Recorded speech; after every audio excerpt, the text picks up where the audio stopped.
Eu sei que muita gente acredita que o amor de mãe é incondicional, que filhos sempre valorizam os sacrifícios que fazemos por eles. Mas essas pessoas, sinceramente, nunca passaram 30 anos da vida se anulando completamente para uma filha que no dia do próprio casamento a expulsou na frente de 200 convidados como se fossem uma estranha inconveniente. Me chamo Silvia, hoje tenho 60 anos, e essa história começa aos 58, no momento mais humilhante da minha vida. Um momento que deveria ter sido de alegria, de orgulho maternal, de celebração. Em vez disso, foi o dia em que descobri que minha única filha, Juliana, me via não como uma mãe dedicada que sacrificou tudo por ela, mas como um peso que precisava carregar por obrigação social. A manhã do casamento começou como eu havia sonhado por meses. Acordei às 5 da manhã. Não porque precisava, mas porque a ansiedade não me deixava dormir. Era 15 de março, um sábado ensolarado de outono, perfeito para uma cerimônia ao ar livre. Eu havia planejado cada detalhe da minha preparação, com o cuidado de quem sabe que está prestes a viver um dos dias mais importantes da vida. Tomei um banho demorado, daqueles que a gente toma quando quer se sentir especial. Usei o sabonete de lavanda francês que tinha guardado para ocasiões especiais, e pela primeira vez em meses, não olhei para o relógio com pressa. Hoje era diferente. Hoje eu seria a mãe da noiva. O vestido que escolhi estava pendurado no armário havia 3 semanas. Azul marinho, de um tecido elegante que não era caro demais, mas tinha uma queda bonita que disfarçava os quilos que eu havia ganhado desde que Eduardo faleceu. Gastei quase um salário inteiro naquela roupa, mas valia cada centavo. Queria estar perfeita para Juliana. Enquanto me maquiava, olhando no espelho do banheiro que Eduardo havia instalado com tanto carinho anos atrás, tentei imaginar como seria ver minha filha caminhando pelo corredor da igreja. Como seria estar sentada na primeira fila, vendo aquela menina que criei se transformar em esposa. Como seria o momento em que Leonardo a beijasse, e ela olhasse para mim com aquele sorriso que costumava ter quando era pequena, e eu a surpreendia com algo especial. Cheguei à Igreja São Francisco às 3 da tarde, 1 hora antes da cerimônia. Queria garantir que tudo estivesse perfeito, queria cumprimentar os convidados que chegassem cedo, queria estar disponível caso Juliana precisasse de alguma coisa. No banco do carro estava cuidadosamente embalado o presente que escolhi para eles, um conjunto de taças de cristal que estava pagando em 6 prestações. Cada centavo daquele presente representava horas extras de trabalho, mas queria que fosse especial, que fosse digno do amor que sentia por ela. A igreja estava deslumbrante. Arranjos de rosas brancas e folhagens verdes decoravam o altar, e fitas de cetim dourado estavam amarradas nas pontas dos bancos. A luz da tarde entrava pelos vitrais coloridos, criando reflexos mágicos no chão de mármore. Era exatamente como Juliana havia sonhado, embora eu tivesse descoberto esses detalhes por acaso, já que ela não me consultou sobre nada. Caminhei até as primeiras fileiras, procurando meu lugar. Naturalmente, como mãe da noiva, eu me dirigia à primeira fila do lado esquerdo. Era ali que eu deveria estar, era ali que todas as mães da noiva se sentam. Mas antes que eu pudesse escolher meu assento, um jovem de terno preto se aproximou. Com licença, a senhora é? Silvia Martins, mãe da noiva, respondi com um sorriso, orgulhosa de pronunciar essas palavras. Ele consultou uma prancheta e franziu o senho. Ah, sim, aqui está. A senhora fica na 5ª fila, lado esquerdo. Por um momento, achei que ele havia se confundido. 5ª fila? Mas sou a mãe da noiva. Não deveria ficar na primeira? O rapaz pareceu constrangido, mas manteve a postura profissional. As instruções foram bem claras, senhora. Primeira fila apenas para os pais do noivo e pessoas especiais da família. A senhora fica na 5ª fila. As palavras atingiram meu peito como um soco silencioso. Pessoas especiais da família. Ecoou na minha mente como um julgamento cruel. Eu, que havia criado Juliana sozinha, que trabalhei 3 empregos para dar a ela tudo o que sempre quis, que vendi até minha aliança de casamento para pagar seus sonhos, não era considerada especial pela própria filha. Mas engoli o orgulho. Talvez fosse apenas um mal-entendido. Talvez Juliana estivesse nervosa e tivesse se confundido com os arranjos. Caminhei até a quinta fila, sentindo o peso dos olhares curiosos de alguns convidados que já haviam chegado e obviamente se perguntavam por que a mãe da noiva estava sendo colocada tão longe do altar. Da quinta fila, mal conseguia ver o altar com clareza. Estava cercada por pessoas que eu não conhecia, convidados distantes que provavelmente nem sabiam quem eu era. Enquanto isso, na primeira fila, via os lugares reservados para os pais de Leonardo, com pequenas placas douradas indicando família do noivo. A igreja foi se enchendo gradualmente. Vi chegarem os amigos de Juliana da faculdade, colegas de trabalho, pessoas que eu reconhecia vagamente de fotos nas redes sociais dela. Todos pareciam saber exatamente onde sentar. Todos pareciam ter recebido instruções claras sobre seus lugares. Menos eu. Quando os pais de Leonardo chegaram, foi impossível não notá-los. Margarete entrou como uma rainha, usando um vestido de crepe rosa claro que provavelmente custava mais do que eu ganhava em 3 meses. Seu cabelo estava impecavelmente arrumado, suas joias brilhavam discretamente sob a luz dos vitrais. Ela cumprimentou pessoas pelo caminho até a primeira fila, onde se acomodou no lugar de honra, exatamente onde eu deveria estar. A cerimônia começou pontualmente às 4. A música de entrada ecoou pelas paredes centenárias da igreja, e todos se levantaram. Meu coração disparou de emoção. Finalmente veria minha filha. Juliana apareceu na entrada da igreja como uma visão. O vestido de renda francesa que eu apenas vira em fotos abraçava seu corpo perfeitamente. O véu de 5 metros se espalhava atrás dela como uma nuvem etérea. Ela estava absolutamente deslumbrante, radiante de felicidade. Mas quando nossos olhares se encontraram, quando esperava ver nela aquele sorriso especial que compartilhávamos nos nossos melhores momentos, recebi apenas um aceno rápido e educado. O mesmo tipo de cumprimento que ela daria a uma conhecida distante. Ela caminhou sozinha pelo corredor. Havia oferecido para acompanhá-la, já que Eduardo não estava mais conosco, mas ela havia recusado gentilmente, dizendo que preferia fazer aquele caminho sozinha. Na época, pensei que fosse uma escolha emocional, uma forma de homenagear o pai. Agora, sentada na quinta fila, comecei a entender que talvez fosse apenas para evitar dar importância à minha presença. Durante toda a cerimônia, observei Juliana com o coração apertado. Ela sorria constantemente para Leonardo, trocava olhares apaixonados com ele e por várias vezes seus olhos se direcionavam para a primeira fila onde estavam Margarete e o pai de Leonardo. A cada olhar carinhoso que ela direcionava para a família dele, uma parte de mim se despedaçava um pouco mais.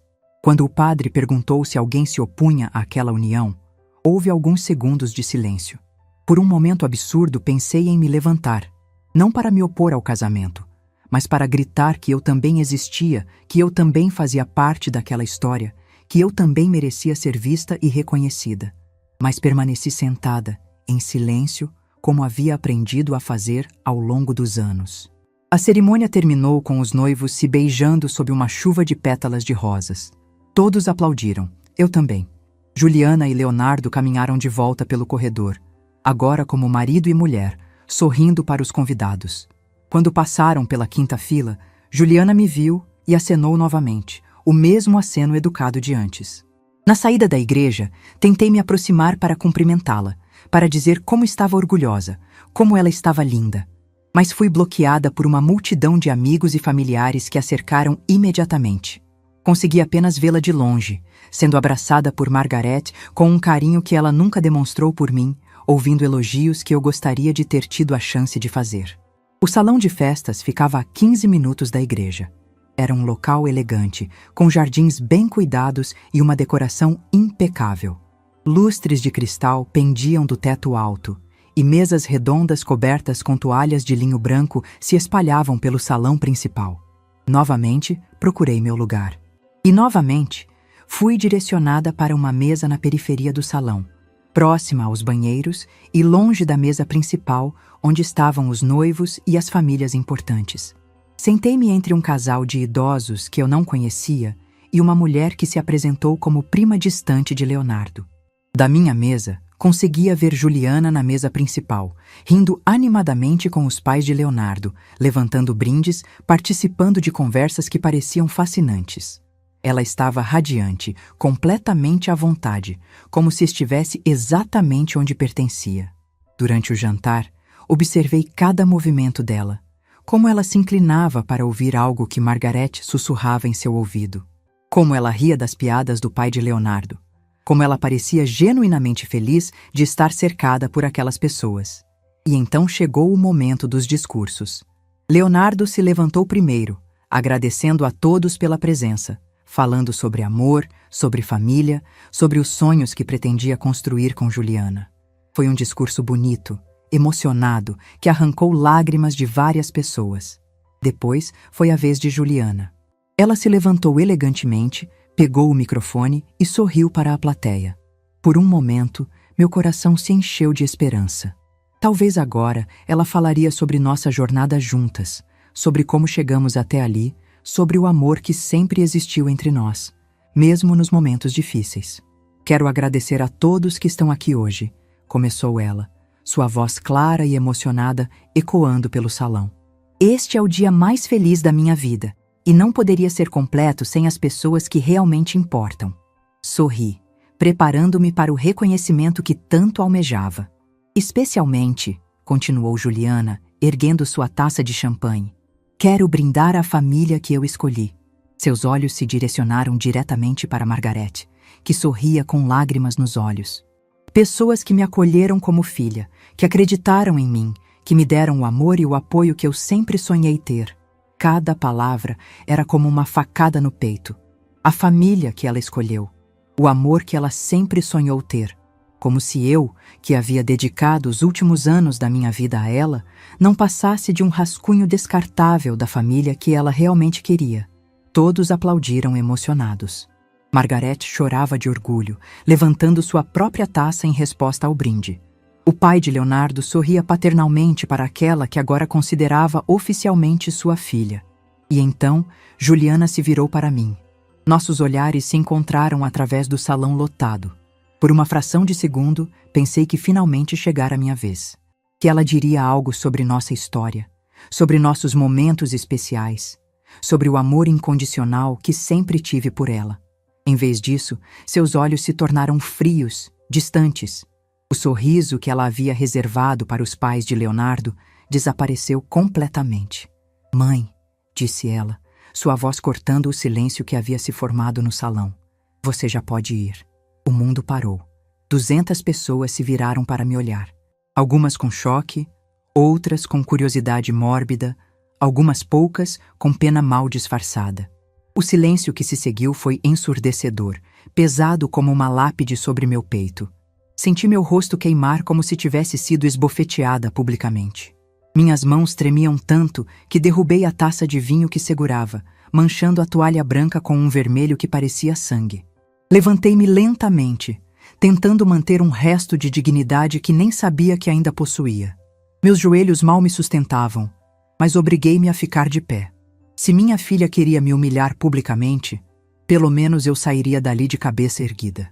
Comecei a caminhar em direção à saída, sentindo o peso de 200 pares de olhos em minhas costas. Cada passo parecia uma eternidade.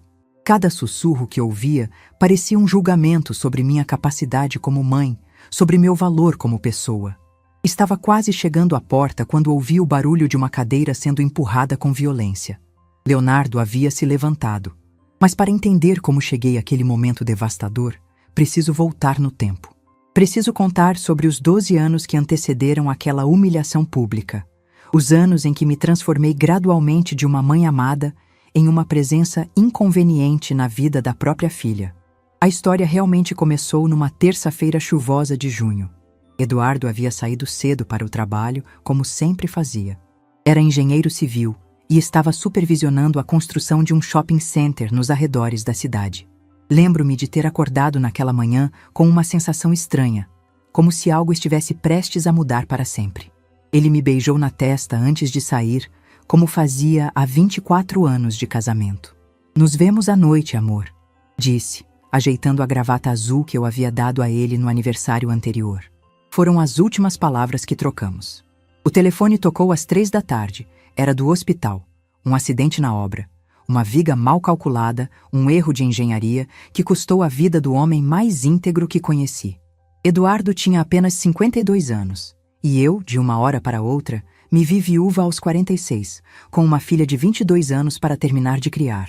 Juliana estava no último ano da faculdade de arquitetura quando perdemos Eduardo. Ela tinha sonhos grandiosos para o futuro: fazer um intercâmbio na Europa, abrir seu próprio escritório, construir uma carreira brilhante. Eu sabia que nossa situação financeira havia mudado drasticamente. Eduardo era nosso principal provedor, e embora eu trabalhasse como professora do ensino fundamental, meu salário sozinho não seria suficiente para manter o padrão de vida que tínhamos. Mas olhei para minha filha naqueles primeiros dias após o funeral e tomei uma decisão que moldaria os próximos 12 anos da minha vida. Ela não sentiria diferença. Custasse o que custasse, Juliana teria tudo o que sempre teve. As primeiras semanas foram as mais difíceis. Juliana chorava todas as noites, e eu a consolava como se ainda fosse uma criança pequena, embora ela já fosse uma jovem adulta. "Vai ficar tudo bem", eu repetia, segurando sua cabeça no meu colo. "Mamãe vai cuidar de tudo." E foi exatamente isso que fiz. Peguei aulas extras na escola onde trabalhava. Comecei a dar aulas particulares de português e matemática para crianças do bairro. Nos finais de semana, aceitei trabalhos de correção de provas de um cursinho preparatório. Dormia 4 horas por noite, mas Juliana continuou tendo dinheiro para seus materiais de faculdade, para suas saídas com Gustavo, para as roupas que gostava de comprar. Quando ela me procurou, 6 meses depois da partida de Eduardo, dizendo que havia conseguido uma bolsa parcial para estudar arquitetura em Barcelona, eu não hesitei nem por um segundo. "É uma oportunidade única, mãe", disse ela, os olhos brilhando de expectativa. "Um semestre na Universitat Politécnica de Catalunha. Imagine só, estudar arquitetura gótica in loco, ver as obras de Gaudí pessoalmente. O intercâmbio custaria o equivalente a 1 ano inteiro do meu salário como professora. Mas como eu poderia negar à minha filha a chance de realizar um sonho? Vendi minha aliança de casamento. Aquele anel de ouro branco com um pequeno diamante que Eduardo havia economizado por meses para comprar quando ficamos noivos. Vendi também o colar de pérolas que ele me deu no nosso 10º aniversário, os brincos de esmeralda que ganhei quando Juliana nasceu, e até mesmo o relógio suíço que Eduardo usava nos domingos. Cada peça vendida era como arrancar um pedaço da minha história com ele. Mas ver o sorriso radiante de Juliana quando ela soube que poderia viajar fez tudo valer a pena. Pelo menos era isso que eu dizia a mim mesma. Ela passou 6 meses em Barcelona. Durante esse período, eu trabalhei ainda mais intensamente para cobrir suas despesas lá e manter a casa aqui. Recebi cartões postais ocasionais, algumas fotos pelo WhatsApp, ligações rápidas nos finais de semana. Ela parecia estar vivendo o melhor período da sua vida. Quando Juliana voltou, algo havia mudado. Ela falava com um sotaque ligeiramente diferente, usava roupas que havia comprado na Europa e constantemente comparava tudo aqui com como faziam em Barcelona. Mais do que isso, ela parecia me ver com olhos diferentes. "Mãe, você precisa se arrumar mais", disse um dia, observando minha roupa simples. "Você parece cansada o tempo todo." Eu estava cansada. Trabalhava praticamente 14 horas por dia para sustentá-la. Mas não disse isso. Em vez disso, sorri e prometi que cuidaria melhor da minha aparência. Juliana se formou com honras na faculdade, e eu estava na primeira fila da colação de grau, orgulhosa como qualquer mãe poderia estar. Ela conseguiu um emprego em uma empresa de arquitetura renomada logo depois, e finalmente, pensei, as coisas ficariam mais fáceis. Mas os sacrifícios não pararam por aí. Juliana queria se mudar para um apartamento próprio, algo natural para uma jovem de 23 anos começando a carreira. O problema é que, mesmo com o novo emprego, ela não tinha dinheiro para o depósito, para os móveis, para se estabelecer independentemente. Mais uma vez, eu encontrei uma maneira. Vendi o piano que Eduardo havia comprado para mim no nosso 5º aniversário de casamento. Peguei um empréstimo consignado que consumiria 30% do meu salário pelos próximos 3 anos. Mobiliei o apartamento dela com carinho, escolhendo cada peça como se estivesse montando o lar dos meus sonhos. E durante todo esse tempo, Juliana aceitava minha ajuda como se fosse natural, como se fosse direito adquirido. Nunca houve um obrigada que soasse genuíno. Nunca houve reconhecimento do sacrifício que eu estava fazendo. As visitas dela se tornaram cada vez mais raras e frias. No início, vinha almoçar comigo aos domingos. Sentávamos na mesa da cozinha, onde ela havia feito tantas lições de casa, onde conversávamos sobre seus sonhos e planos. Mas gradualmente, essas visitas se transformaram em encontros apressados. "Mãe, estou com pressa hoje", tornou-se sua frase de abertura padrão. "Tenho um compromisso importante mais tarde." Os almoços de domingo viraram jantares rápidos. Depois, apenas ligações durante a semana. Sempre quando ela estava no trânsito, sempre com o som do carro ao fundo, sempre com pressa de desligar. Foi então que Leonardo entrou na vida dela. Juliana o conheceu numa festa de inauguração de um prédio comercial que sua empresa havia projetado. Leonardo era um dos advogados responsáveis pela documentação legal do empreendimento. Ela chegou em casa naquela noite falando dele com um entusiasmo que não demonstrava há muito tempo. "Mãe, conheci alguém muito especial hoje", disse sentada na minha cozinha, tomando o café que eu havia preparado como ela gostava. Leonardo é advogado, formado pela USP, trabalha num escritório importante aqui na cidade. O que ela não disse naquela primeira conversa, mas descobri depois, é que Leonardo vinha de uma família que representava tudo o que ela acreditava que nossa família deveria ter sido. Os pais dele, ambos profissionais liberais bem-sucedidos, moravam numa casa imponente no melhor bairro da cidade. Tinham tradição, status social, conexões que abriam portas. A primeira vez que ela me falou sobre conhecer a família dele, percebi uma ansiedade diferente na sua voz. "Eles são muito elegantes, mãe", disse ela, mexendo nervosamente nos cabelos. A mãe dele, Dona Margarete, é uma socialite respeitada. Organiza eventos de caridade, faz parte do conselho de várias instituições. O pai é juiz aposentado. A mensagem subliminar era clara. Eles eram o tipo de pessoas que ela queria impressionar. E eu, com minha casa simples, meu trabalho de professora, minha condição de viúva sem recursos, não me encaixava nessa imagem. As mudanças começaram sutilmente. Juliana parou de me convidar para eventos sociais importantes. Quando perguntava sobre jantares ou festas que ela mencionava ter frequentado, a resposta era sempre vaga. "Ah, foi algo pequeno, você não se divertiria." Durante as refeições que ainda compartilhávamos, ela começou a fazer observações sobre como eu poderia me modernizar. Sugestões sobre cortes de cabelo, roupas diferentes, maneiras mais sofisticadas de me comportar. "Mãe, você sabia que Dona Margarete fala 3 idiomas fluentemente?", disse uma vez, como se fosse uma crítica indireta ao fato de eu só falar português. "E ela tem um curso de sommelier, entende muito de vinhos."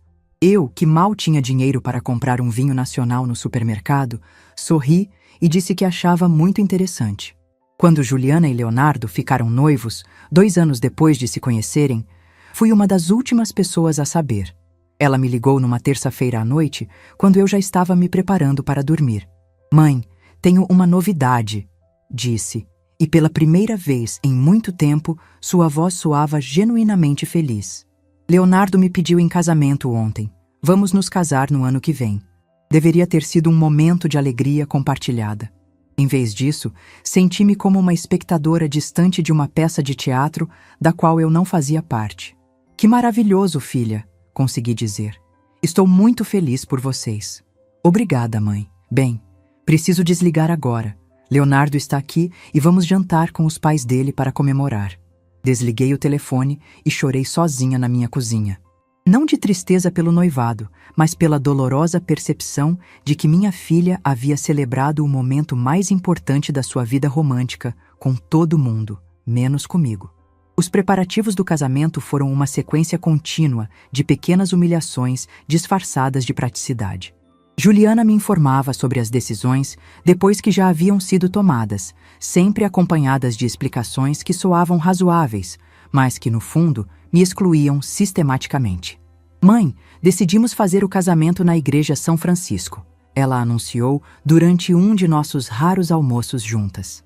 Dona Margarete conhece o padre pessoalmente, então conseguiu uma data boa. "E quando será?", perguntei. 15 de março. Sei que é em cima da hora, mas foi a única data disponível. Março estava a apenas 4 meses de distância, e era a primeira vez que eu ouvia falar de uma data específica. E sobre o vestido? Perguntei, imaginando que talvez pudéssemos ter um momento especial escolhendo sua roupa de noiva juntas. Ah, já comprei, respondeu casualmente. Dona Margarete me levou numa boutique que ela conhece. O vestido é francês, uma peça linda. Mais uma vez, eu havia ficado de fora. A situação se repetiu com a escolha do buffet, da decoração, dos convites, do local da festa. Cada decisão importante era tomada junto com a família de Leonardo, especialmente com Dona Margarete, que havia se tornado a figura materna de referência para Juliana. 3 semanas antes do casamento, Juliana veio me visitar para o que eu achei que seria uma conversa sobre os últimos preparativos. Mãe, preciso falar uma coisa com você, disse, sentando-se na minha sala com uma expressão séria. Meu coração se encheu de expectativa, pensando que talvez ela finalmente me incluiria de forma especial no seu dia. Mas o que veio depois foi mais uma decepção cuidadosamente embalada em palavras suaves. Claro, filha, o que foi? É sobre o casamento, sobre seu lugar na cerimônia e na festa. Meu coração disparou. Finalmente pensei, ela me daria um papel especial. Me incluiria de forma significativa no dia mais importante da vida dela. Dona Margarete organizou os lugares na igreja e no salão. Começou ela, evitando meu olhar. Como ela conhece muitas pessoas importantes, e o Leonardo tem uma família grande, ficou meio apertado acomodar todo mundo nas primeiras fileiras. Senti um frio na barriga, mas tentei manter a calma. Então você ficará numa mesa um pouco mais reservada na festa, continuou, para que eu possa aproveitar melhor o tempo com os amigos e a família do Leonardo. Você entende, né? É só para eu conseguir circular melhor e cumprimentar todo mundo. Entendi perfeitamente. Eu estava sendo oficialmente rebaixada ao status de convidada de 2ª categoria no casamento da minha própria filha. E sobre meu vestido? Perguntei, tentando manter a voz firme. Você gostaria de ver antes? Juliana olhou para minha roupa. Uma blusa simples e uma calça jeans, e fez uma expressão que interpretei como reprovação. Mãe, seria bom se você escolhesse algo mais discreto. Nada muito chamativo. Dona Margarete vai usar um tom rosé elegante, então talvez algo em azul ou cinza ficasse bem. Discreto, não chamativo.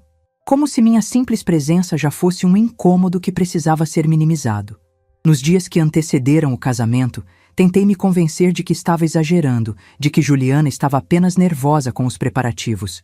Que no dia da cerimônia, quando me visse arrumada e elegante, ela lembraria do nosso vínculo especial e me trataria com o carinho que eu merecia. Comprei o vestido azul marinho mais bonito que consegui encontrar dentro do meu orçamento. Marquei cabelo e maquiagem. Escolhi um presente especial para eles. Um conjunto de taças de cristal que estava pagando em 6 vezes no cartão. Cada centavo que gastei naquele presente era um centavo que não tinha, mas queria que fosse perfeito, que fosse digno do amor que sentia por ela.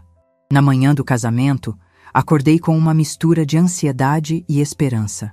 Apesar de tudo, ainda acreditava que aquele dia poderia marcar um novo começo na nossa relação.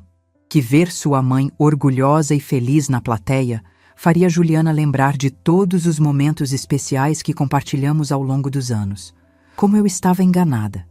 E foi então que algo completamente inesperado aconteceu.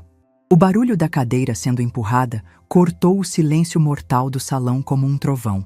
Leonardo havia se levantado com tanta força que sua cadeira quase tombou para trás. Seu rosto não mostrava constrangimento ou desconforto. Mostrava uma raiva fria, controlada, mais assustadora que qualquer explosão. Parei no meio do meu caminho humilhante rumo à saída. 200 pessoas que segundos antes me observavam com pena, agora olhavam para ele com curiosidade crescente. O que estava acontecendo?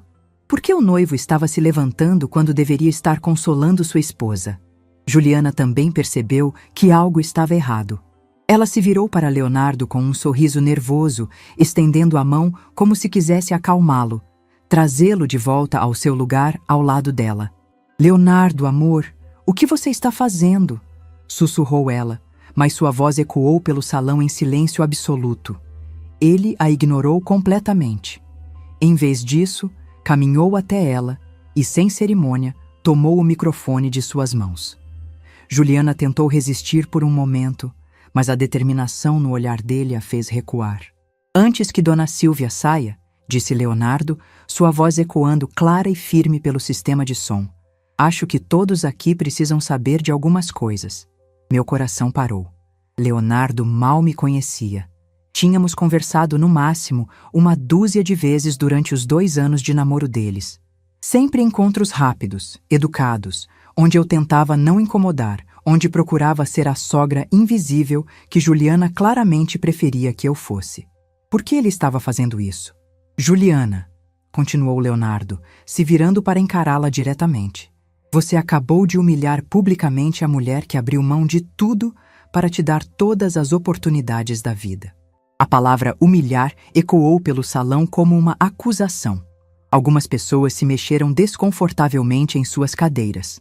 Margarete, na mesa principal, estava pálida, claramente tentando entender o que estava acontecendo. Leonardo, você não entende, tentou Juliana, sua voz agora carregada de desespero. Ela não... Nós não... Não, Juliana. Quem não entende é você. Sua voz estava mais alta agora, carregada de uma emoção que eu nunca havia visto nele. Vocês querem saber como eu sei dos sacrifícios que Dona Silvia fez? Querem saber por que estou falando isso? Ele fez uma pausa dramática, olhando ao redor do salão, garantindo que tinha a atenção total de todos os presentes. Porque quando eu vim pedir a mão de Juliana em casamento, eu não procurei ela primeiro. Procurei a mãe dela, como um homem de respeito deve fazer. Juliana empalideceu ainda mais. Ela claramente não esperava que essa informação fosse tornada pública. E Dona Silvia, continuou Leonardo, sua voz agora carregada de emoção genuína, me recebeu na casa simples onde vive sozinha. Me ofereceu café em xícaras que ela mesma havia pintado à mão, porque não tinha um jogo de porcelana. Cada palavra era como uma revelação para os convidados. Eu podia ver nos rostos ao redor do salão uma mistura de curiosidade e crescente desconforto. E vocês sabem o que ela fez? Me mostrou álbuns de fotografias da filha, fotos da formatura, fotos do intercâmbio na Europa, fotos de cada conquista de Juliana, e me contou, com lágrimas nos olhos, sobre cada sacrifício que fez. Oh, minha respiração estava presa na garganta. Eu me lembrava daquela tarde, 6 meses antes do casamento, quando Leonardo havia aparecido na minha porta pedindo para conversar. Pensei que fosse uma conversa formal, protocolar. Nunca imaginei que ele havia realmente ouvido, realmente absorvido tudo o que eu havia compartilhado. Ela me contou como vendeu a aliança de casamento, o último símbolo físico que tinha do marido que amou, para pagar o intercâmbio dos sonhos da filha, disse Leonardo, sua voz ecoando por cada canto do salão silencioso. Pude ouvir alguns suspiros abafados entre os convidados. Margarete estava com a mão na boca, claramente chocada. Me mostrou cartas que escreveu para Juliana durante o intercâmbio, continuou ele, implacável. Cartas cheias de saudade e orgulho, que nunca foram respondidas. Me mostrou presentes de aniversário que comprou ao longo dos anos, guardados cuidadosamente, porque Juliana sempre estava ocupada demais para visitá-la nas datas especiais. Cada palavra era uma lâmina afiada, cortando a fachada perfeita que Juliana havia construído para aquela noite. Eu podia vê-la se despedaçando diante de 200 pessoas, assim como ela havia me despedaçado momentos antes. E sabem o que mais Dona Silvia me disse naquela tarde? Perguntou Leonardo, sua voz agora carregada de uma tristeza profunda. Que seu maior medo não era morrer sozinha. Seu maior medo era que Juliana se envergonhasse dela no próprio casamento. O silêncio no salão estava denso, pesado. Algumas mulheres nas mesas mais próximas estavam claramente emocionadas, algumas com lágrimas nos olhos. E eu prometi a ela, disse Leonardo, sua voz quebrando ligeiramente. Prometi que isso jamais aconteceria, que eu cuidaria para que Juliana a tratasse com o respeito que uma mãe merece. Juliana finalmente encontrou sua voz. Mas ela saiu como um sussurro desesperado. Leonardo, pare com isso. Você está arruinando nosso casamento. Ele se virou para ela com uma expressão que eu nunca havia visto em seu rosto. Não era raiva. Era decepção profunda. O tipo de decepção que muda para sempre como você vê uma pessoa. Não, Juliana. Quem arruinou este casamento foi você. Há 5 minutos, quando escolheu humilhar publicamente a mulher que te deu a vida. Ele fez uma pausa, respirando fundo, como se estivesse reunindo coragem para o que viria a seguir. Eu não posso me casar com alguém capaz de tamanha crueldade com a própria mãe, disse ele, tirando lentamente a aliança do dedo. Não posso construir uma família com alguém que não compreende o valor do sacrifício incondicional. O anel dourado brilhou sob as luzes do lustre, enquanto ele o colocava cuidadosamente sobre a mesa principal. O som metálico contra o mármore ecoou pelo salão como um martelo de juiz selando uma sentença. Esta festa está encerrada, anunciou Leonardo para os convidados atônitos. Mas ele não havia terminado. Para minha completa surpresa, e de todas as 200 pessoas presentes, Leonardo desceu da mesa principal e caminhou em minha direção. Seus passos ecoavam pelo salão em silêncio absoluto. Cada pessoa seguia seu movimento com os olhos, hipnotizada pela quebra total do protocolo, pela destruição completa das expectativas. Dona Silvia, disse ele quando chegou até onde eu estava, parada como uma estátua no meio do salão. Sua voz estava mais suave agora, gentil, carregada de um respeito que eu não recebia há anos. A senhora não merece ser tratada assim. Seria uma honra para mim acompanhá-la até a saída. Ele ofereceu seu braço, o mesmo braço que deveria estar entrelaçado com o de Juliana, enquanto eles saíam como marido e mulher para receber os cumprimentos dos convidados. Eu estava tremendo tanto que mal conseguia me mover. Toda aquela situação parecia surreal, como se eu estivesse assistindo a um filme onde os papéis haviam sido invertidos de maneira impossível. Eu não entendo, consegui sussurrar. A senhora é uma mulher extraordinária, Dona Silvia, disse Leonardo, sua voz carregada de uma sinceridade que me tocou profundamente. Uma mãe que qualquer filho deveria se orgulhar de ter. O fato de Juliana não conseguir enxergar isso diz tudo sobre o caráter dela e nada sobre o seu. Atrás de nós, pude ouvir Juliana soluçando. Leonardo, não faça isso. Nós podemos conversar, podemos resolver isso. Ele não se virou para responder. Em vez disso, olhou diretamente nos meus olhos. Juliana terá que aprender sozinha o valor das pessoas que realmente importam, disse ele. Mas a senhora não precisa ficar aqui para ser humilhada novamente. Devagar, ainda em estado de choque, aceitei seu braço. Caminhamos juntos pelo corredor formado pelas mesas, entre 200 convidados boquiabertos. Alguns sussurravam entre si, outros nos observavam em silêncio respeitoso. Algumas das mulheres presentes estavam claramente emocionadas, e vi mais de uma limpando lágrimas discretamente. Na porta do salão, Leonardo parou e se virou para me encarar uma última vez. Dona Silvia, a senhora criou uma filha brilhante, bem-sucedida, que tem tudo na vida. Infelizmente, a única coisa que ela não aprendeu foi gratidão. E sem gratidão, todo o sucesso do mundo não significa nada. Suas palavras eram como um bálsamo em feridas que eu nem sabia que existiam. Por tantos anos, eu havia me culpado pela frieza crescente de Juliana, me perguntando o que havia feito de errado, onde havia falhado como mãe. Obrigada, consegui sussurrar, minha voz embargada pela emoção. Não, Dona Silvia, obrigado você, por me mostrar que tipo de pessoa eu quase me tornei cunhado, por me fazer perceber a tempo que valores e caráter importam mais que aparências sociais. Ele segurou minha mão por um momento, apertando-a com gentileza. A senhora merece muito mais do que recebeu hoje, e espero sinceramente que um dia Juliana compreenda o tesouro que perdeu. Saí daquele salão de festas numa montanha-russa emocional impossível de descrever. Estava devastada pela humilhação pública que minha própria filha havia me imposto. Mas ao mesmo tempo, pela primeira vez em anos, me sentia vista, valorizada, defendida. Um estranho, porque Leonardo era praticamente um estranho para mim. Havia enxergado meu valor quando minha própria filha escolheu me descartar como lixo. Enquanto esperava o táxi que Leonardo havia chamado para mim, olhei para trás uma última vez. Através das janelas do salão, pude ver o caos que nossa saída havia deixado. Convidados se levantando, conversando animadamente, claramente tentando processar o que acabavam de presenciar.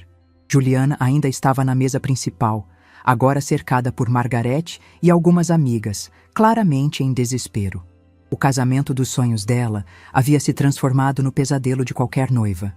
Mas, por mais doloroso que fosse admitir, uma parte minúscula de mim sentia uma satisfação sombria. Depois de anos sendo tratada como cidadã de segunda classe na vida da própria filha, finalmente alguém havia dito publicamente o que todos deveriam saber: que eu era valiosa, que merecia respeito, que minha história de sacrifício significava alguma coisa. O táxi chegou e, enquanto nos afastávamos do local, uma verdade estranha começou a tomar forma na minha mente. Aquela havia sido, simultaneamente, a pior e a melhor noite da minha vida. Nos dias que se seguiram àquela noite transformadora, minha vida virou de cabeça para baixo de maneiras que eu jamais poderia ter imaginado. Cheguei em casa naquele sábado às 10 da noite, depois de passar 2 horas dirigindo sem destino pelas ruas da cidade, tentando processar o que havia acontecido. Minha casa, que sempre foi meu refúgio, parecia diferente. Menor, mais silenciosa, carregada de uma energia estranha que eu não conseguia identificar. Sentei no sofá da sala, ainda usando o vestido azul marinho que havia escolhido com tanto cuidado, e apenas respirei. Pela primeira vez em 12 anos, não tinha ninguém para cuidar, nenhuma preocupação com as necessidades de outra pessoa, nenhuma obrigação maternal pesando nos meus ombros. Era assustador e, ao mesmo tempo, estranhamente libertador. Meu celular começou a tocar às 6 da manhã do domingo. Era Juliana. Olhei para o nome dela na tela, lembrando-me de todas as vezes em que havia corrido para atender suas ligações, sempre ansiosa, sempre esperando que desta vez fosse diferente, que desta vez ela precisasse realmente de mim. Pela primeira vez na vida, deixei tocar até cair na caixa postal. 5 minutos depois, tocou novamente, e novamente, e novamente. Na 4ª ligação, atendi. "Mãe!" Sua voz explodiu pelo telefone, carregada de desespero. "Mãe, graças a Deus, eu tentei te ligar a noite toda. Onde você estava?" "Onde eu estava?" A pergunta me pegou desprevenida. Há quantos anos Juliana não se importava onde eu estava, o que eu fazia, como eu me sentia? "Estava dormindo", respondi simplesmente. "Mãe, precisamos conversar urgentemente. Leonardo ficou completamente louco ontem. Ele arruinou tudo, tudo. Você precisa me ajudar a resolver isso." E ali estava, a verdadeira razão da ligação. Não preocupação comigo, não remorso pela humilhação que me havia imposto. Ela queria que eu resolvesse mais um problema para ela. "Resolva como, Juliana? Você precisa falar com ele, explicar que foi tudo um mal-entendido, que eu estava nervosa, que não era bem assim que eu pensava sobre você." Cada palavra era como um tapa na cara. Mesmo depois de tudo o que havia acontecido, ela ainda esperava que eu mentisse para consertar sua vida. "Mas era exatamente assim que você pensava sobre mim", disse, surpreendendo-me com a calma na minha própria voz. E ainda é. Houve um silêncio do outro lado da linha. Juliana claramente não esperava a resistência da minha parte. "Mãe, o que você está dizendo? Claro que eu te amo. Você sabe disso." "Amar e respeitar são coisas muito diferentes, Juliana. E ontem você deixou muito claro qual é o lugar que eu ocupo na sua vida." "Mas, mãe," sua voz estava ficando estridente, desesperada. "Você não entende. Todos os convidados foram embora. A festa virou um caos. Margarete está furiosa, está dizendo que eu envergonhei a família. E Leonardo disse que não quer mais me ver." Por um momento, quase cedi. Quase voltei ao padrão antigo de consolar, de assumir a culpa, de fazer tudo para que ela se sentisse melhor. Mas algo havia mudado em mim naquela noite. As palavras de Leonardo ecoavam na minha mente. "A senhora merece muito mais do que recebeu." "Juliana," disse, escolhendo cada palavra cuidadosamente, "pela primeira vez na vida, você vai ter que lidar com as consequências das suas escolhas sozinha." "O quê? Mãe, você não pode estar falando sério." "Estou falando muito sério. Passe bem, filha." E desliguei. Minhas mãos tremiam enquanto colocava o telefone na mesa. Havia acabado de fazer algo que jamais imaginei ser capaz de fazer. Havia dito não para Juliana. Havia estabelecido um limite. Havia me recusado a ser usada mais uma vez. E sabe o que mais? Pela primeira vez em anos, me senti orgulhosa de mim mesma. O telefone tocou novamente, imediatamente. E novamente. Por 3 horas seguidas, Juliana tentou me ligar. Depois vieram as mensagens. Primeiro súplicas desesperadas, depois acusações raivosas, depois mais súplicas. Mãe, por favor, me liga de volta. Você não pode estar fazendo isso comigo. Eu sei que errei, mas você é minha mãe. Você tem que me perdoar. Leonardo estava mentindo sobre algumas coisas. Você sabe como ele é dramático. Mãe, eu estou desesperada. Por favor. Cada mensagem confirmava ainda mais a verdade dolorosa que eu havia finalmente aceito. Juliana só se lembrava de que eu existia quando precisava de alguma coisa. Na segunda-feira de manhã, voltei ao trabalho na escola como se nada tivesse acontecido. Mas por dentro, tudo havia mudado. Olhava para meus alunos do 5º ano e pensava sobre o tipo de filhos que eles se tornariam. Observava as mães que vinham buscá-los e me perguntava quantas delas passavam pelo que eu havia passado. Foi na quinta-feira da mesma semana que recebi uma ligação inesperada. Dona Silvia, aqui é Leonardo. Meu coração disparou. Desde a noite do casamento, eu havia pensado nele várias vezes, tentando entender por que ele havia feito o que fez, por que havia arriscado sua própria felicidade para me defender. Leonardo, consegui dizer, como você está? Bem, obrigado. Na verdade, estou ligando para saber como a senhora está. Desde sábado, não consigo parar de pensar se fizemos a coisa certa. Fizemos. Ele havia dito, fizemos, como se fôssemos parceiros em alguma decisão importante. Você se arrepende do que fez? Perguntei. Houve uma pausa longa antes dele responder. Não, disse finalmente. Não me arrependo nem um pouco. Me arrependo é de ter demorado tanto para fazer. A senhora não merecia ser tratada daquela forma por mais nenhum segundo. Suas palavras tocaram uma parte do meu coração que estava adormecida há anos. Leonardo, você não precisava ter feito aquilo. Destruiu seu casamento por minha causa. Não, dona Silvia. Eu salvei minha vida descobrindo a tempo que tipo de pessoa Juliana realmente é. E a senhora foi fundamental para isso. Conversamos por quase 1 hora. Leonardo me contou como os dias seguintes ao casamento haviam sido para ele. As ligações incessantes de Juliana, as tentativas de Margarete de mediar a situação, a pressão social para que ele perdoasse e seguisse em frente. Todo mundo está me dizendo que foi só nervosismo pré-casamento, disse ele. Que Juliana não é realmente assim, que eu exagerei na reação. E você acredita nisso? Dona Silvia, uma pessoa que é capaz de humilhar a própria mãe publicamente não muda da noite para o dia.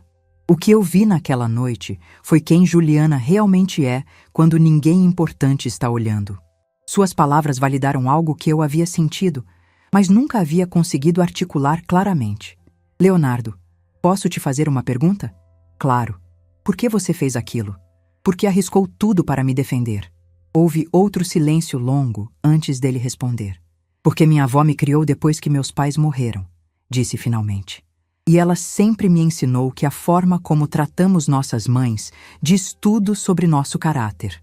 Quando vi Juliana fazendo aquilo com a senhora, vi o tipo de pessoa que eu estava prestes a me casar. E agora? O que você vai fazer? Agora vou reconstruir minha vida, começar de novo. E a senhora?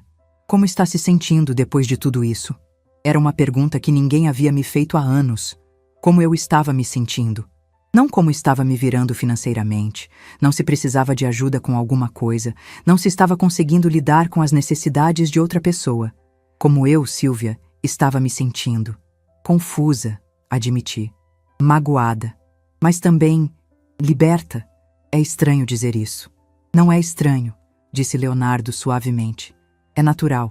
A senhora passou anos sendo diminuída por alguém que deveria te valorizar. Agora pode finalmente ver sua própria luz. Quando desligamos, algo havia mudado em mim novamente. A conversa com Leonardo havia me feito perceber que eu não estava sozinha naquele processo de reconstrução. Havia alguém que entendia, que validava meus sentimentos, que via valor em quem eu realmente era. Nos dias seguintes, Leonardo e eu começamos a conversar regularmente. Ligações espontâneas, mensagens casuais, encontros para café que se estendiam por horas. Não era romance, pelo menos não ainda. Era algo mais profundo: amizade, compreensão mútua, respeito. Descobri que Leonardo havia perdido os pais aos 15 anos e sido criado pela avó paterna, uma mulher forte que havia enfrentado sozinha as dificuldades da vida.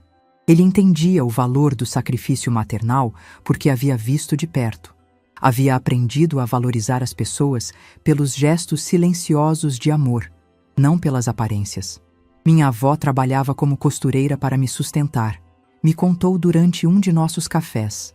Ficava até altas horas da madrugada costurando vestidos de festa para outras pessoas, para que eu pudesse ter material escolar, roupa limpa, comida na mesa. E como você aprendeu a valorizar isso? Porque ela nunca me deixou esquecer que amor verdadeiro se mostra em ações, não em palavras. Que sacrifício não é obrigação, é escolha. E que quando alguém escolhe se sacrificar por você, isso merece gratidão eterna. Era exatamente o que eu havia tentado ensinar a Juliana ao longo dos anos, sem sucesso. 3 semanas depois do casamento que não aconteceu, Juliana apareceu na minha casa sem avisar. Era uma terça-feira à noite. Eu havia acabado de chegar do trabalho e estava preparando um jantar simples quando ouvi a campainha. Abri a porta e a encontrei parada na varanda, com os olhos vermelhos de tanto chorar. A aparência descuidada que eu não via nela desde a adolescência. "Mãe", disse, a voz embargada, "posso entrar?" Por um momento, meu instinto maternal falou mais alto. Queria abraçá-la, consolá-la, fazer tudo para acabar com seu sofrimento. Mas uma voz mais firme dentro de mim disse, "Não tão rápido." "Depende", respondi. "Vieste aqui para me pedir mais uma vez que eu resolva seus problemas? Ou vieste para ter uma conversa honesta sobre nossa relação?" Ela pareceu genuinamente surpresa com minha resposta. Durante vários segundos, ficou apenas me olhando, como se estivesse vendo uma estranha no lugar da mãe que conhecia. Eu queria conversar", disse finalmente. De verdade. Abri a porta e a deixei entrar. Mas desta vez, não corri para fazer café. Não me apressei para deixá-la confortável. Sentamos na sala e esperei que ela falasse primeiro. "Mãe, estas foram as 3 semanas mais horríveis da minha vida", começou ela. "Leonardo não aceita nem me ver. Margarete está me tratando como uma pária. Metade dos meus amigos está evitando falar comigo. E você também me abandonou." Lá estava novamente. A vitimização. A incapacidade de assumir responsabilidade. "Juliana", disse calmamente, "eu não te abandonei. Eu simplesmente parei de aceitar ser tratada como um objeto descartável na sua vida. Mas você é minha mãe. Você sempre foi meu porto seguro." "Porto seguro é diferente de capacho", respondi, surpreendendo-me com minha própria firmeza. "Um porto seguro oferece proteção quando você precisa. Um capacho existe para ser pisoteado quando conveniente." Ela começou a chorar. Lágrimas genuínas, carregadas de uma tristeza que parecia vir de muito fundo. "Eu não sabia que você se sentia assim", sussurrou. "Claro que sabia, Juliana. Você apenas escolheu ignorar porque era conveniente." Conversamos por 2 horas naquela noite.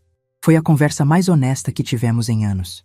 Juliana admitiu que havia se envergonhado de nossa simplicidade quando entrou no mundo de Leonardo. Admitiu que havia tratado nosso relacionamento como algo garantido, algo que sempre estaria lá independentemente de como ela me tratasse. Mas também tentou justificar, minimizar, transferir parte da responsabilidade. "Você nunca me disse que se sentia mal", argumentou. "Como eu ia saber? Uma filha não precisa ser informada para perceber quando está magoando a mãe", respondi. "Isso se chama empatia. E você perdeu a sua no caminho." Quando ela foi embora naquela noite, não houve promessas grandiosas de reconciliação. Não houve abraços dramáticos ou declarações de amor eterno. Houve apenas um entendimento silencioso de que nossa relação havia mudado para sempre. E pela primeira vez em 34 anos, eu estava bem com isso. 2 anos depois daquele casamento que terminou no mesmo dia, minha vida havia se transformado de maneiras que eu jamais imaginei possíveis. Era uma manhã de domingo quando recebi a ligação que mudaria tudo novamente. Estava na cozinha preparando café para Leonardo e para mim. Uma rotina matinal que havíamos desenvolvido nos últimos 6 meses, desde que decidimos que nossa amizade havia evoluído para algo muito mais profundo. Silvia, é o Leonardo, disse ele, aparecendo na cozinha com o celular na mão e uma expressão estranha no rosto. Juliana está ligando para você. Nos últimos 2 anos, minha filha havia tentado restabelecer contato diversas vezes.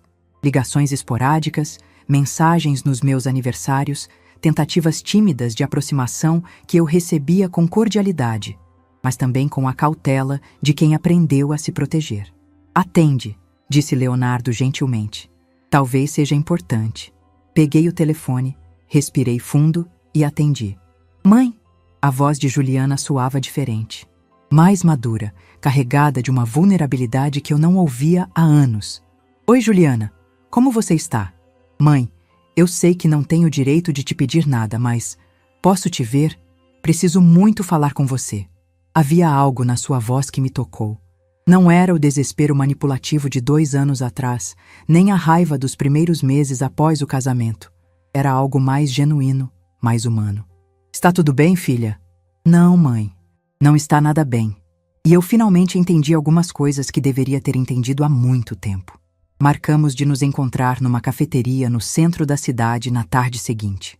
Durante todo o domingo, me senti ansiosa, sem saber o que esperar. Leonardo percebeu minha inquietação e me abraçou carinhosamente. Independente do que ela disser, sussurrou no meu ouvido. Você já construiu uma vida linda. Nada nem ninguém pode tirar isso de você. Era verdade. Os últimos 2 anos haviam sido os melhores da minha vida adulta. Depois que Juliana e eu estabelecemos nossa nova dinâmica, respeitosa, mais distante, eu finalmente tive espaço para descobrir quem era Silvia, além de mãe da Juliana. Voltei a estudar. Fiz um curso de literatura que sempre quis fazer. Comecei a escrever. Primeiro apenas reflexões pessoais, depois pequenas crônicas sobre a vida que algumas amigas elogiaram tanto que me encorajaram a publicar num blog. E havia Leonardo. Nossa relação cresceu naturalmente, sem pressa, construída sobre uma base sólida de respeito mútuo e compreensão genuína. Ele me via como uma mulher completa, interessante, valiosa por si mesma. Pela primeira vez em décadas, me senti desejada não pelo que eu podia fazer por alguém, mas por quem eu era. 6 meses atrás, quando ele me pediu em namoro oficialmente, senti como se estivesse vivendo uma segunda adolescência aos 60 anos. Silvia, havia dito ele numa noite em que caminhávamos de mãos dadas pela praça perto da minha casa. Você me ensinou que é possível recomeçar em qualquer idade. Me ensinou que valor verdadeiro está no caráter, não nas aparências. Me ensinou que amor de verdade se constrói com gestos cotidianos, não com grandes declarações. Havíamos decidido nos casar no final do ano. Nada grande ou ostensivo. Uma cerimônia simples, apenas com pessoas que realmente importavam para nós. Pessoas que nos amavam pelo que éramos, não pelo que representávamos socialmente. Na segunda-feira, cheguei à cafeteria 5 minutos antes do horário marcado.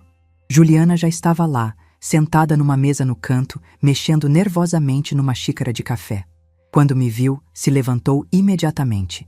A mulher que estava diante de mim parecia ter envelhecido mais do que os 2 anos que haviam se passado. Havia uma tristeza profunda em seus olhos, mas também algo que eu não via há muito tempo. Humildade. Mãe, obrigada por ter vindo, disse ela, me abraçando de uma forma hesitante, como se não tivesse certeza se seria bem-vinda. Sentamos e por alguns minutos ficamos em silêncio. Ela mexia na colher, claramente reunindo coragem para falar. Mãe, eu preciso te contar algumas coisas que aconteceram comigo nos últimos 2 anos. Estou ouvindo, respondi, mantendo um tom neutro. Depois que Leonardo me deixou, eu fiquei furiosa. Com você, com ele, com o mundo inteiro.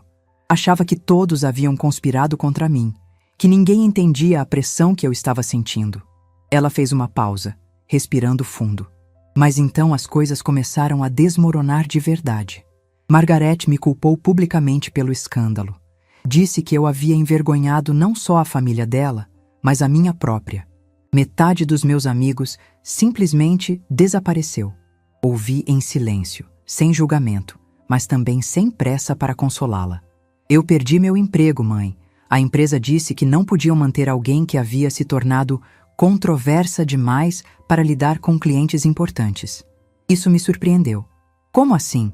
O vídeo, disse ela, evitando meu olhar. Alguém filmou tudo o que aconteceu no casamento. Leonardo cancelando, me humilhando publicamente, você saindo com ele. Viralizou nas redes sociais. Senti um frio na barriga. Eu não sabia que nossa situação havia se tornado pública dessa forma. O vídeo foi compartilhado milhares de vezes, continuou Juliana. Sempre com comentários defendendo você e criticando meu comportamento. Filha ingrata, mulher sem coração, quem trata a mãe assim merece ficar sozinha. Eu me tornei um exemplo do que uma filha não deveria ser. Pela primeira vez desde que começamos a conversar, olhou diretamente nos meus olhos. E sabe o que foi pior de tudo, mãe? É que cada comentário daqueles estava certo. Suas palavras me atingiram de forma inesperada. Durante 2 anos, eu havia evitado saber sobre repercussões públicas do que aconteceu, focando apenas na minha própria cura e reconstrução. Eu passei esses 2 anos perdendo tudo o que achava importante, continuou ela. O status social, os amigos interesseiros, o trabalho prestigioso, a aprovação das pessoas certas. E quando sobrou só eu mesma, tive que enfrentar a verdade. Eu havia me tornado uma pessoa terrível. Lágrimas começaram a rolar pelo seu rosto, mas ela não tentou escondê-las. Comecei a fazer terapia há 1 ano. E em cada sessão, descobria mais uma camada de egoísmo, de ingratidão, de crueldade que eu havia desenvolvido. Descobri que havia me tornado exatamente o tipo de pessoa que eu desprezava quando era criança. E o que você quer de mim agora, Juliana? Perguntei gentilmente. Não quero que você me perdoe, mãe. Não quero que as coisas voltem a ser como eram antes. Não quero que você resolva meus problemas ou me console. Suas palavras me surpreenderam. Eu só quero que você saiba que eu finalmente entendi. Entendi o valor do que você fez por mim. Entendi a grandeza do seu sacrifício. Entendi que o amor que você sempre teve por mim era puro, incondicional, real. Ela limpou as lágrimas com as costas da mão. E entendi que eu desperdicei o maior tesouro que qualquer pessoa pode ter. Uma mãe que realmente ama. Ficamos em silêncio por alguns minutos. Eu processava suas palavras, tentando distinguir entre manipulação e sinceridade genuína. Havia aprendido a ser cautelosa. Juliana, disse finalmente, eu aprecio sua honestidade e fico feliz que você esteja fazendo esse trabalho de autoconhecimento. Mas, ela perguntou, claramente percebendo que havia mais. Mas perdão não é algo que se dá de uma hora para outra.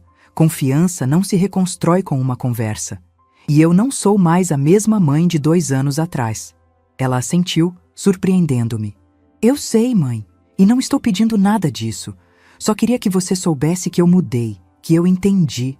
Que se algum dia você quiser me dar uma chance de mostrar que posso ser uma filha melhor, eu estarei aqui. E se eu nunca quiser dar essa chance, então eu vou aceitar, porque essa é a consequência das minhas escolhas. Pela primeira vez em nossa conversa, vi um vislumbre da mulher madura que Juliana poderia se tornar. Tem mais uma coisa que eu preciso te contar, disse ela hesitante. O quê? Eu soube do seu noivado com Leonardo. Meu coração disparou. Como você soube? Redes sociais.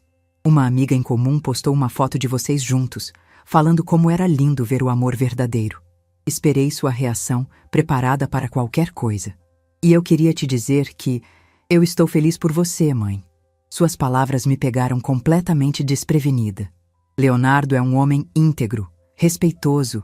Ele te vê do jeito que você sempre mereceu ser vista. E vocês construíram algo baseado no que realmente importa. Ela fez uma pausa, sorrindo pela primeira vez desde que nos encontramos. Ele postou uma foto de vocês no domingo passado, na cozinha, fazendo café juntos. Você estava rindo de alguma coisa que ele havia dito. E eu pensei, é assim que minha mãe deveria sempre ter sido vista.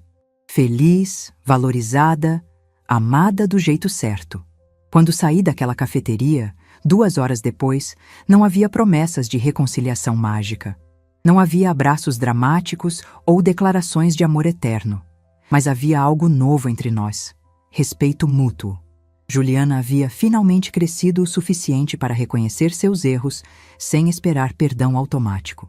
E eu havia crescido o suficiente para ouvir sem me deixar manipular pela culpa maternal. 3 meses depois, Leonardo e eu nos casamos numa cerimônia pequena e perfeita.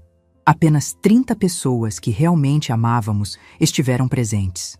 Juliana não estava entre elas, mas enviou uma carta que guardo até hoje. Mãe, sei que não mereço estar aí hoje, mas quero que saiba que estou feliz por você. Você ensinou que nunca é tarde para recomeçar, para encontrar a felicidade, para ser valorizada como merece. Obrigada por esse exemplo. Um dia, espero ser forte o suficiente para seguir seus passos. Com amor e respeito, Juliana. Hoje, aos 60 anos, posso dizer que sou completamente feliz. Encontrei o amor verdadeiro com Leonardo. Construí uma vida baseada nos meus próprios valores. Descobri talentos e paixões que não sabia que tinha. E Juliana? Ela está reconstruindo sua vida lentamente, com dignidade, assumindo responsabilidade por suas escolhas. Nos falamos ocasionalmente, sempre com cordialidade e respeito. Talvez um dia nossa relação evolua para algo mais próximo. Talvez não. E está tudo bem, porque aprendi que amar alguém não significa aceitar ser maltratada, que ser mãe não significa anular-se como pessoa, que nunca é tarde para descobrir o próprio valor.